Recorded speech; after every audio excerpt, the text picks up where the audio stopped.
problem is Joe Burrow has a decision going down the middle of his knee about the size of that black O behind me. You understand? Why you guys did not take Penei Sewell?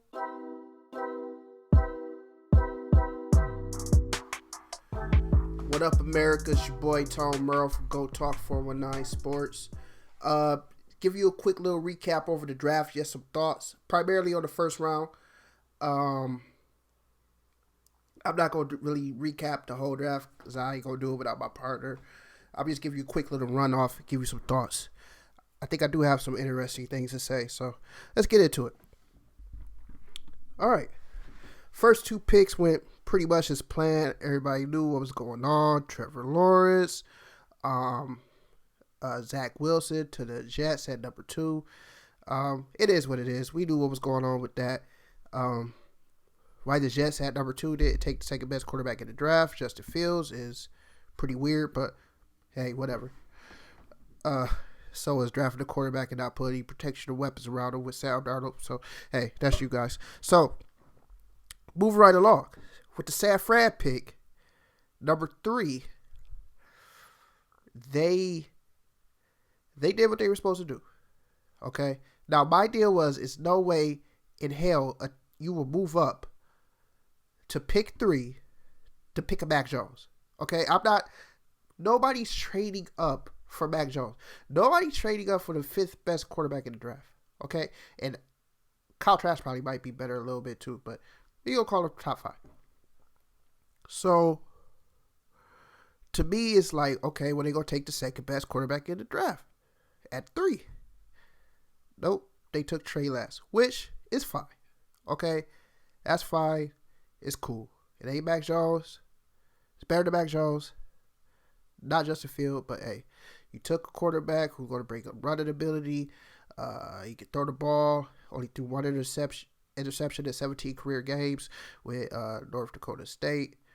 Again, I would like to see Justin Fields when it gets top-notch competition. Clemson, Bama, Clemson the year before, ran the whole Big Ten gamut, Big Ten championship game 2 years in a row. So I would have personally went with Justin Fields. I would have put that 4.4 speed in that backfield with those backs they got.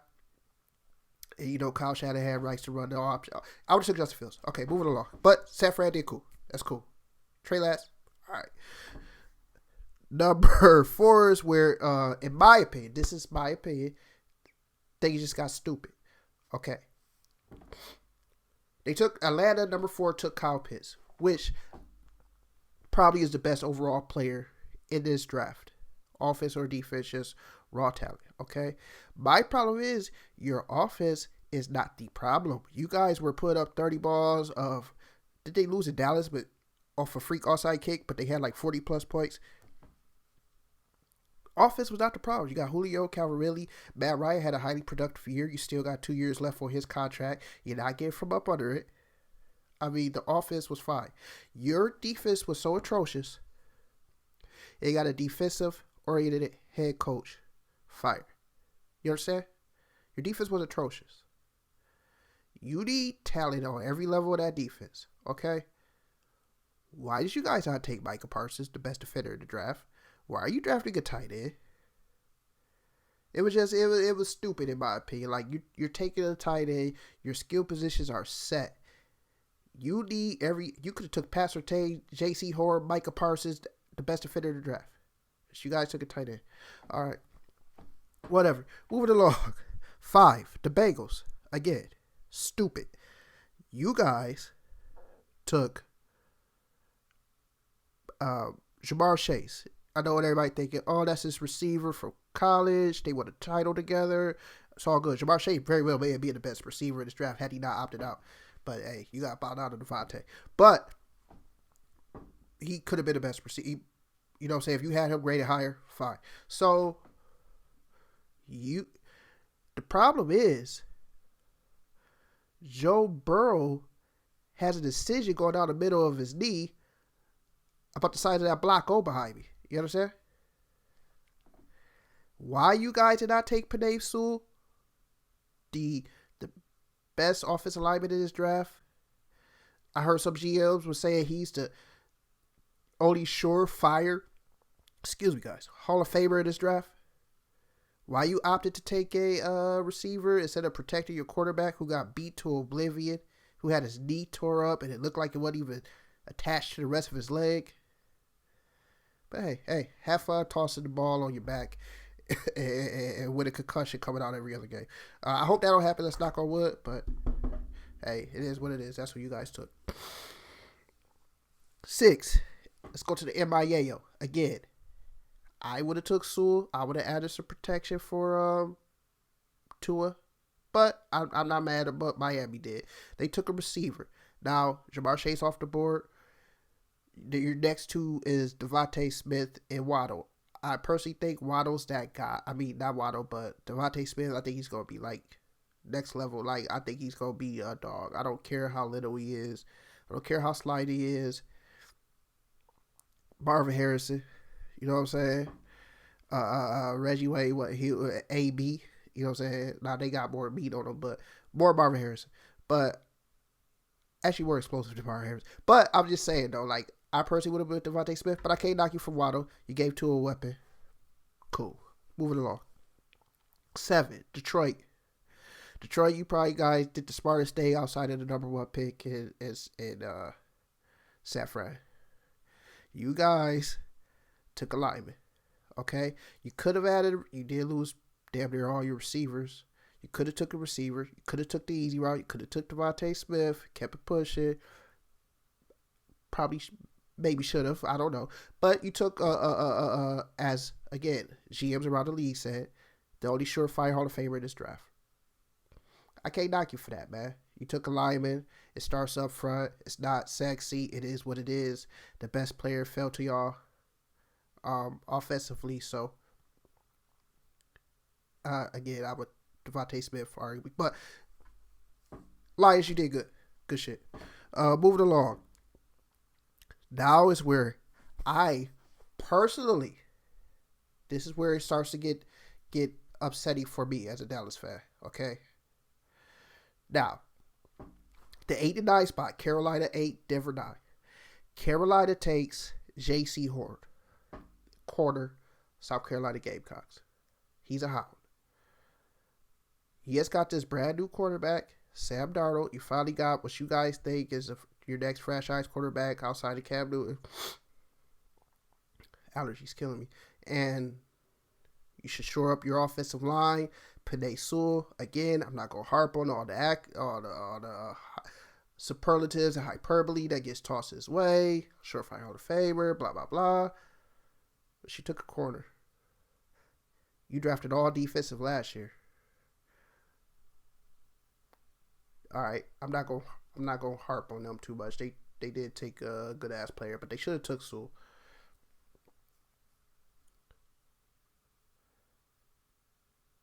No, wait, they could have took Sewell. They should have took Slater. I'm sorry, Rashad Slater. They should have took Rashad Slater out of Northwestern. I'm sorry, I'm tripping. Yeah, they should have took Slater. They should have took Slater. The best lineman in this draft. Could have protected a quarterback for years to come. But just let him go by the wayside. Next up, Denver. John Elway, you have been trying to get your hands on a quarterback since you left, pretty much. And I know he's not technically not the GM anywhere, but he's some high-level exec. He's even higher than the GM. He's some high-level exec. You know he's in there with the Bowling family, okay? And I guess it just, you had Justin Fields, bro, the second best quarterback in the league, right in your hands. Your quarterback woes are solved. You got Melvin Gordon. You got Cortland Sutton coming back. You got Judy. You got Noah Fant. This offense is ready to roll. You add Justin Fields back there. But they took Pat Surtain. So, I mean, you signed the first team All-Pro and Kyle Fuller. You got Justice Simmons and Kareem Jackson as your safeties. Your secondary is not the problem. Honestly, if you were going to go defense, you probably should have went Micah, the best defender in the draft. Your secondary is fine. You probably should have just added Micah to that secondary, kept it pushing. I mean, linebacker core kept it pushing. But took a quarter, we took Surtain, which leads us into the whole Dallas debacle. Okay, so Dallas is picking 10 behind 8 and 9, Carolina, Denver, respectively. The quarters, I'm sure they were going to take are off the board. They were going to take one of those. They're probably thinking, well, we're going to get one of them. Nope, not happening. So, again, our defense being atrocious as it is, our defense getting a defensive coordinator fired, Dallas defense was historically bad. So what do? We traded within our division to move 2 spots back. Which,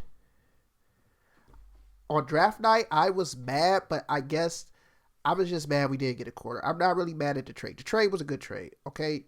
So we traded with Philly. We moved from 10 to 12 with Philly. Got a 3rd round pick for Philly. Philly moved up to 10 in front of the Giants. Giants had the 11th pick, okay? So one of those 2 teams, regardless, was going to get Devontae Smith, right? So why not get an extra pick out of it? Fine. Cool. That was a smart move. It was a good trade. And you're still getting Micah. It is what it is, right? Boom. So you move back. You trade with Philly. Philly takes Devontae Smith. Now, since I'm sure New York was going to take Devontae Smith, they, in turn, traded with the Bears, okay? Now, the Bears moved to 11. So, boom. Philly, Devontae Smith, 10. Chicago Bears move up to 11. First pick, 11th round. 1-1-1. I see that about 3 times a day. 1-1-1. Justin Fields, pick 11th. Quarterback issues, I'm worried. You got a championship caliber defense. You got some weapons. You got Montgomery. I can't think of the other back right now. You got what's the receiver? The receiver from Jacksonville. You got some weapons. You could go to work. You got the championship caliber defense.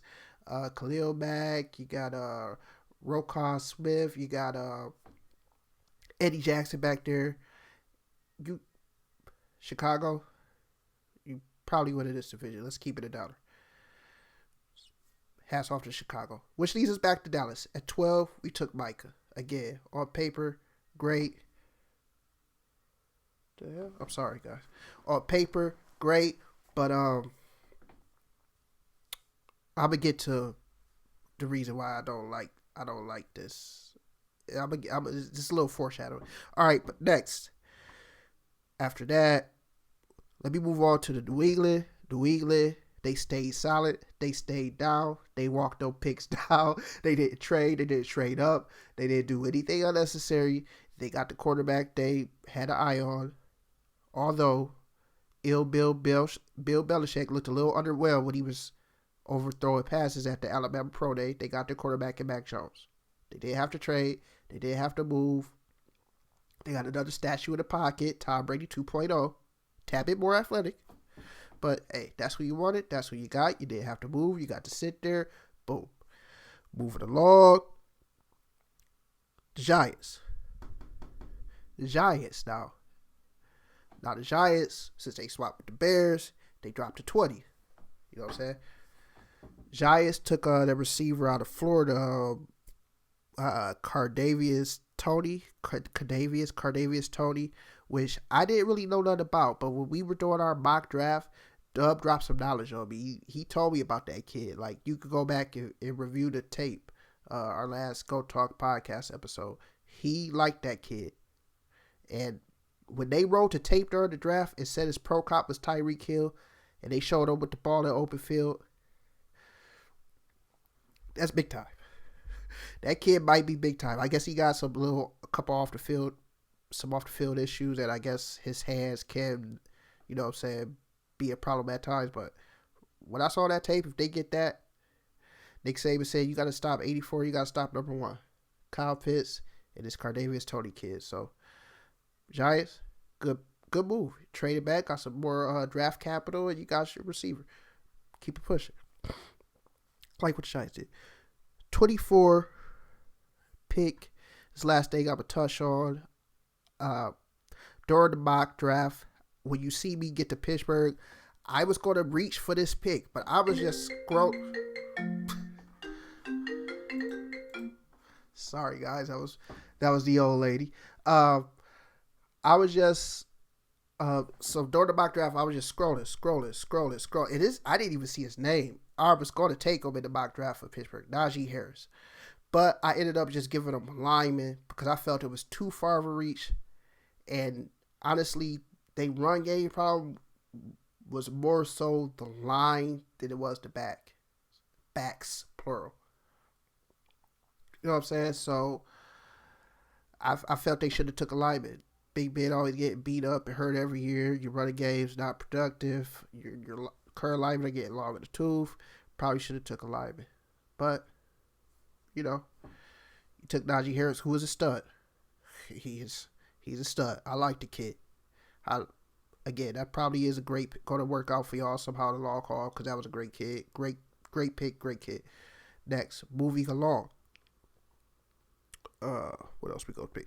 Oh, okay, so remember how I told you about foreshadowing. Last thing I'm gonna touch on is what Dallas did get from Philly. So we got the third round pick. So let's fast forward to the third round. So you get this extra pick, all right. You trade within the division, all right. You still got your guy you were going to draft at 10, Micah Parsons. So who do you take? What do you take in the draft? You take a corner who had his 6th, 7th round grade on him. So you mean to tell me out of everybody that was still available in that draft, you took a guy who had a day 3 projection? Now I know what they say. Well, we had a rated high, bro. Not a round or two, a damn day. He's a day 3 guy, man. And you're taking this guy with this extra pick that you just traded within your division for? I'm sorry, man. You probably just stayed had it got Micah at 10 if that was the case. You had a real chance to really grab somebody dope. That whole third round draft was a debacle. Jabril Cox saved the day. I'm happy with Jabril Cox. I'm happy with Micah. Outside of that, that draft, that was. So, I just want to give you a couple quick thoughts on the draft off the top. Cut a quick promo real quick on this real quick, guys. We'll be back with you in a couple days with another Go Talk podcast. I just got to edit it, get it together. Shout out to my partner Dub. Shout out to Brill. Shout out to my girl Lena. Shout out to my boy Greg. They always support. They always looking out. It's a lot of people that support, but Gary Porter, what up? Pops, what up? But Punch, what up? It's a lot of supporters. It's a lot of guys that really want us to do good. Really want to see us going forward in a positive direction. So, but yeah, stay on to Go Talk 419 Sports Podcast. Go Talk 419 Sports and Entertainment Podcast, because we will be venturing out into other topics outside of sports. Just quick little one-off, quick promo on the draft. It's your boy Tom Merle. Go Talk 419 Sports and Entertainment. Like I said, we'll be back later this week. Holler at your boy. Peace out.